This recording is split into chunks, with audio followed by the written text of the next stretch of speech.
हो ही नहीं सकता। का हम भगवान जी का तो कल्याण मनाए ना। देखो महावीर जयंती आएगी, सभी लोग जोर से मनाएंगे, होश से मनाएंगे। और बट सबसे पहले आदिनाथ भगवान जिन्होंने हंसी मसी आदि कर्तव्यों पे जीवन जीने की कला सिखाई, कल्पवृक्ष नष्ट हो गए थे। यदि आदिनाथ भगवान का संदेश है तो क्या महावीर का शुभ संदेश, क्या जियो और आदिनाथ का शुभ संदेश ऋषि बनो, कृषि करो या ऋषि बनो।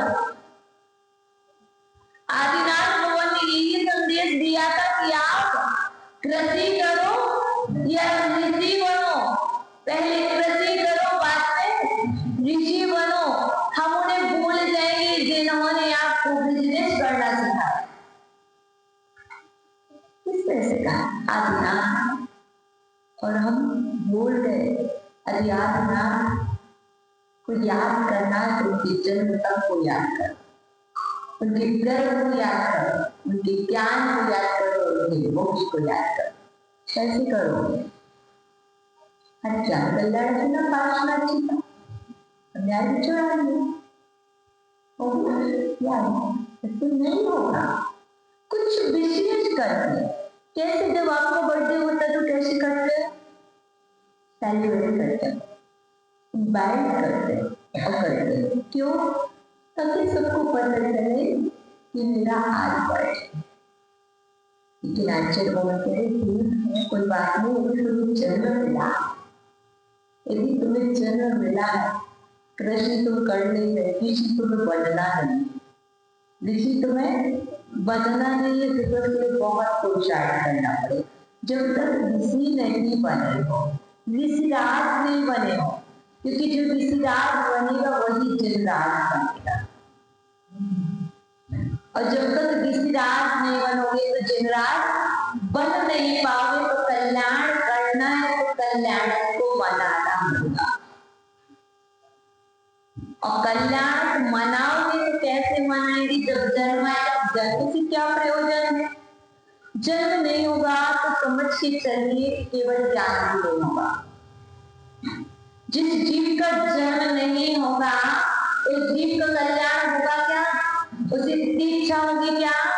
नहीं होगी। जिसकी दीक्षा नहीं होगी उसके लिए केवल ज्ञान होगा क्या? नहीं। हमें तो ज्ञान, वर्तमान ज्ञान, ज्ञान ज्ञान ज्ञान ज्ञान अर्जन कर लिया, लेकिन उसके बाद चारित्र का विकार नहीं किया, है ना।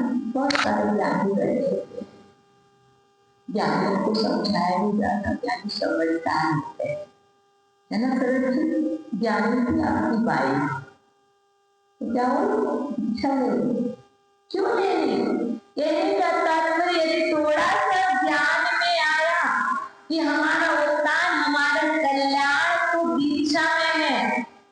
झाड़ू बहुत उठाई है, सोकर के उठे ना, झाड़ू बहुत उठाई है, पर पीछे बच्चे को बहुत लिया है, लाल को पुकारा है। जितनी भी ये माताएं सबसे पहले सोकर के उठाती, पता नहीं अपने लाड़ों को और अपने लड़कों को, लाल को पुकारने लगी। क्यों? अरे यदि एक बार पिछी कमंडल होता हाथ में तो लाल को, लाड़ों को नहीं पुकारते। यदि पुकारते तो आदिनाथ को पुकारते, यदि पुकारते तो पारसनाथ महावीर कांतिनाथ जी को पुकारते, पंच परमेश जी को याद करते। भाई का होते भावना ही तो मानेंगे कि भगवान की हमारा वह दिन कब आएगा? आज आपका केवल ज्ञान महोत्सव हो, आपने उस केवल ज्ञान, असीमित ज्ञान को प्राप्त कर लिया है। हम वो असीमित दर्शन को प्राप्त कर पाए। शायद दर्शन, सच्चाई, सम्यक दर्शन। तो ये कितने लोग सम्यक दृष्टि हैं? सब है ना। अपने आप को ये मत कहना कि मेरे को शाम में दर्शन नहीं। अपने आप को कभी भी ऐसा मत सोचना कि मुझे नहीं। अपने आप को कहना मुझे है। कितना है वो आप जानो, कितने परसेंट है, किस क्वालिटी का है। जैसे श्रुत ज्ञान है वैसे ही आपके अंदर में श्रद्धा है, कितनी आप जानो। मैं अपने विषय में जानती, आप अपने विषय में जानते, लेकिन भगवान से मांगना, भगवान केवल ज्ञान महोत्सव करने से इतना ही मांग रहा हूं कि मुझे शायद शब्द दर्शन की प्राप्ति हो जाए एक बार। क्योंकि केवली और श्रुत केवली के पाद मूल में होता है छाए का सम्यक दर्शन। और जब जब केवल ज्ञान कल्याण मानव तो क्या मांगो। मांगने से दोष लगता है ना, चल मल अगाड़ आदि दोष लगते हैं। मैं क्यों मांगू? अरे मांगने से दोष लगता है तो मुनिराज और गौतम स्वामी बार बार महावीर स्वामी के समोसरण में बैठे हुए क्यों कहते? अंचेमी पूजेमी बनामी लवसामी दुखा खाओ कम्मा खाओ बोलीला सुदैगम समाही मरणम जिनगुण संपत्ति। अब गौतम स्वामी प्रतिक्रमण में ये बात कह रहे, अंचेमी मैं अर्चना करता हूँ किसकी? महावीर स्वामी। पूछे नहीं, पूजा करता हूँ, नमस्कार नमस्कार, वंदना वंदना करता हूँ, वंदना करता हूँ भगवान, है ना। वंदना मतलब भगवान। तुमने तो माता जी को बोला, तुमने तो माता जी को बोला वंदना। क्या भगवान जी को नहीं बोल सकते? बोल सकते, कोई दोस्त को नहीं। वंदना दुख कौन कह रहा है? गौतम स्वामी। ये किसी और ने नहीं लिखा, प्रेजेंट में आपको सिखा दिया गया है, किसी और को नहीं लिखा, किसी को ही नहीं। गौतम स्वामी मूल गौतम स्वामी से चली आई जो पद्धति, गौतम स्वामी और विरचित जो प्रतिक्रमण है उसमें ये चीज दुख को, हे महावीर स्वामी मेरे दुख का क्षय। क्यों? इससे तात्पर्य उनके जीवन में दुख थे। दुख हो मतलब जिसके जीवन में दुख होंगे वही तो कहेगा मेरे दुखों का क्षय हो। कौन कौन से दुख थे? एक अज्ञान सबसे बड़ा दुख है। जीवन में यदि कोई दुख है भैया संजय जी तो बताइए कौन सा दुख है? बीवी का सबसे बड़ा दुख है कि अज्ञान का सबसे बड़ा दुख है? बेटे का दुख है कि बेटी का दुख है? अज्ञान का। बदल गए यदि हम पूछते दुख सबसे बड़ा कौन सा है तो बोल जाते हैं नहीं दूसरा। अर्थात यदि जीवन में सबसे बड़ा दुख कोई है तो अज्ञान दुख है। और देखा ऐसा क्यों जाता है? जो ज्ञानी होते हैं वो दुखी देखे जाते हैं। अज्ञान दुख है सबसे बड़ा सरल, और ज्ञानी दुखी देखे जाते हैं, निराश देखे जाते हैं, हताश देखे जाते हैं, उदास देखे जाते हैं। तो इसका मतलब क्या है? वो ज्ञान जो दिख रहा वो ज्ञान नहीं है। ज्ञान के साथ उनके अंदर में अज्ञान पनप रहा है, और जब तक अज्ञान का कण रहेगा तब तक दुख रहेगा। तभी तो कह रहे दुखों का क्षय हो, मेरे अज्ञान का क्षय हो। और जब अज्ञान का क्षय होगा तो क्या प्रकट होगा? केवल ज्ञान का उदय होगा। केवल ज्ञान महोत्सव है ना। दुख का मांगो ना भगवान से, दोष लगेगा ना मांगने। अरे मैं संसार नहीं मांग रहा हूं, मैं संसार की सुख सुविधाएं नहीं मांग रहा हूं,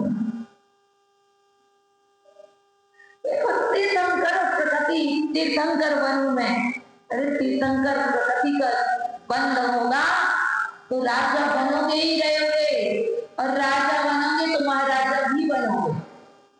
यदि उच्च पाय की मांग ली तो जिसने केवल ज्ञान मांगा उसे दीक्षा मांगने की आवश्यकता ही नहीं। दीक्षा तो मिलेगी, दीक्षा के बिना केवल ज्ञान होगा ही होगा नहीं। और जहां चाहे सम्यक दर्शन होगा वहां नियम से मोक्ष भी होगा। कभी नहीं छूटेगा, कहीं नहीं छूटेगा। ना तो हमारे अंदर में वो ताकत है कितना भी अज्ञान बना रहे। मैं क्या कह रही हूँ, कितने भी अज्ञानी बने रहो, यदि एक बार शायद सम्यक दर्शन हो गया, किसी की ताकत नहीं है कि तुम्हें रोक दे। और तुम्हें कितना भी डूबता है, कितना भी डूबता रहे, किसी के अंदर वो सामर्थ्य नहीं तुम्हारी इच्छा एक सम्यक दर्शन में एक्सचेंज परिवर्तन है। इसलिए मैं आपको कह रही, मांगो ना मेरे दुखों का क्षय हो। हे प्रभु, मेरे लिए सबसे बड़ा दुख है तो वो मेरा अज्ञान है। अज्ञान परिसहजय को मैं कैसे सहन करूं? क्या कैसे सहन करूं? पढ़ो सर्वार्थ सिद्धि, अज्ञान परिसहजय करो जब तक कि ज्ञान प्रकट ना हो जाए। पशुतम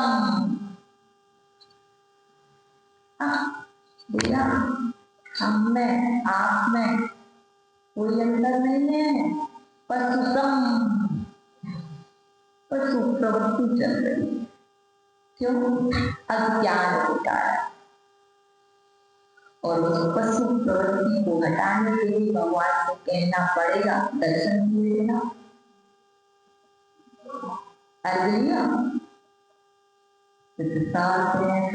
क्या था?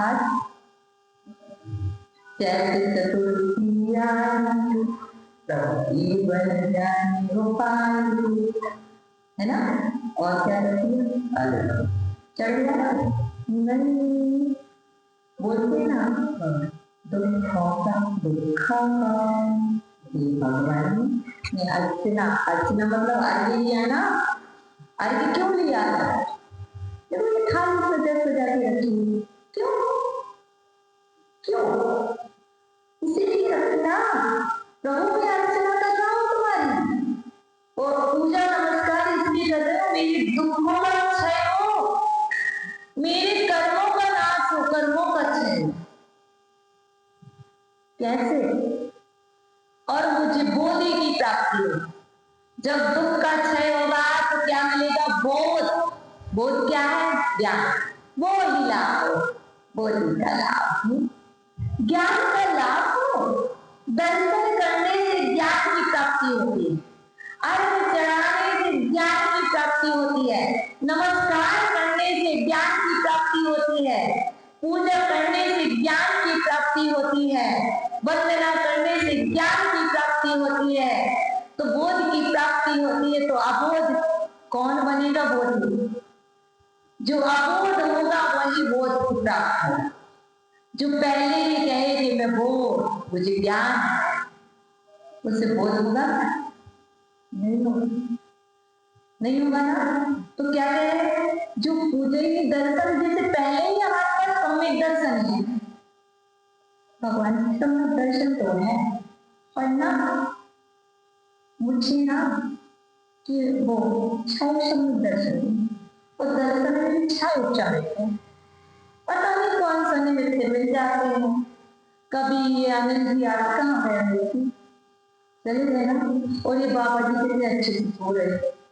ये बाबा जी आते हैं और माता जी को ना जाने कौन सी बात बता के चले जाते हैं, और बाबा जी आके मेरे को बताए, और हमारा दर्शन क्या था ना, वो वहां से विचलित हो गया, हम पटरी से नीचे आ जाते। शायद समय है ना, थोड़े थोड़े समुद्र क्षय होता है, पर आज हमें और मांगना है। मैं मांग रहा हूँ भगवान जी से कि भगवान जी मुझे दो ना, आप तो मेरे बोला भगवान की कृपा ने व्यवहार मैंने वो पालनहारे बना दिया, बच्चों को तुम्हारे पालनहारे नहीं, तुम अपने कर्म से जी रहे तो मानना है यदि पालनहारी पाल कौन रहे वो, उसके बाद कहो ना भगवान मुझे तो दर्शन देता। और बोध कौन सा बोध चाहिए? मोबाइल चलाने वाला, दुकान चलाने वाला, बेटी की शादी कहाँ होगी वो, बेटे का विवाह कैसे होगा वो, घर को चलाने का, समाज को चलाने का, है ना, घर वालों को सिखाने का। अरे ये सारा का सारा तुम बोध मांगो, सब में ज्ञान मांगो, वो केवल ज्ञान रूपी बोध की प्राप्ति हो जाए। मैं आज से लेके ऊपर की चीज मांगो तो नीचे की ऑटोमेटिक सब कुछ मिल जाएगी। जिसने गेहूं आटा मांगा, रोटी मांगी, तो वो अब रोटी के साथ साथ क्या होगा? तुम्हें आटा नहीं चाहिए, गेहूं नहीं चाहिए, खेत नहीं जोतना, समझ रहे ना? यदि आपने वो वस्तु सारभूत पदार्थ मांग लिया तो उसकी साथ सारी चीजें ऑटोमेटिक प्राप्त हो जाएंगी। इसलिए हम मांगते भी तो ऐसा मांगते कि भगवान के लिए हो जाए, और नहीं हो तो कुछ के बैठ जाए। कैसे? और क्या वो सही पूजा हो रही है क्या ना ताई? वो कृष्णा ताई सो गई है, देखो वो सही पूजा हो रही है। कैसे हो रही? देखो ना क्यों चेंज हो गया ना, इनके मतलब वो सही जैसे झूठ की पूजा तो कब कर रहे हैं, लेकिन मन नहीं लग रहा, वो सही हो रही है। अर्थात हम भी वो सही मतलब देवसेन स्वामी तत्वसार ग्रंथराज में ऊसे शब्द लाए। उन्होंने कहा ऊसे मतलब झूठ ऊपर से दिखावा नहीं, अब दिखावा नहीं करना है, अब तो अंदर में दिखना चाहिए। अरे खेत में बीज डाला है, थाली में नहीं डालने को बीज। पुजारन, सारे पुजारन समझ लेना, ये थाली नहीं है, ये खेत है। कौन सा खेत है? बंजर खेत नहीं है तुम्हारी थाली, एक भरा हुआ थाली में द्रव्य है, एक खाली खेत है। अब वो तुम्हारे ऊपर है, जैसे तुम्हारे भाव होंगे। यदि भाव खाली होंगे तो क्या होगा? वो बंजर भूमि में कितना भी बीज डालो उपजाऊ नहीं। हमारी भूमि तो उपजाऊ है, बंजर नहीं है। और उस थाली में फिर चढ़ा हुआ, कैसे चढ़ा? केवल ज्ञान प्राप्त जलम, क्या? केवल ज्ञान प्राप्त चंदन। आज केवल ज्ञान महोत्सव है ना, केवल ज्ञान की पूजा होनी चाहिए थी ना। और क्या बोलना था? केवल नहीं आती पूजा, कोई बात नहीं, मैं आपको पूजा की शॉर्ट पद्धति, महाराज माता जी की पूजा क्या करते? नाम लिया, जलम चंदनम बोलते ना, पर उस दिन ना सिर्फ अति हमें बोध की प्राप्ति करना है। तो मैं कह रही 9 बार तो बोलोगे ये पूजा में, है ना? बोलोगे ना 9 बार, केवल ज्ञान प्राप्त है जलम, यहाँ जलम, ठीक है ना? पूजा की थाली में जलम है कल। और मैं क्या कह रही हूँ, जब भोजन करो ना तो पानी पियो ना, तो कहना केवल ज्ञान प्राप्त है जल। मैं ये जल केवल ज्ञान प्राप्ति के लिए, उस बोध को जलाने के लिए जल पी रहा हूँ, ना कि शरीर को चलाने के लिए जल पी रहा हूँ। सोचो तो, जूस पियोगे इसलिए शक्ति बनी रहेगी, बल बना रहे, सामर्थ्य बना रहे, नहीं कहना ना ताई माता जी जूर केवल ज्ञान प्राप्ति के लिए। क्या ये आपको ज्ञान, केवल ज्ञान प्राप्त कराई? ये भोजन इसलिए नहीं है, एक प्रवचन इसलिए नहीं है कि माता जी आए तो उन्होंने कहा बैठना, बिल्कुल नहीं। आप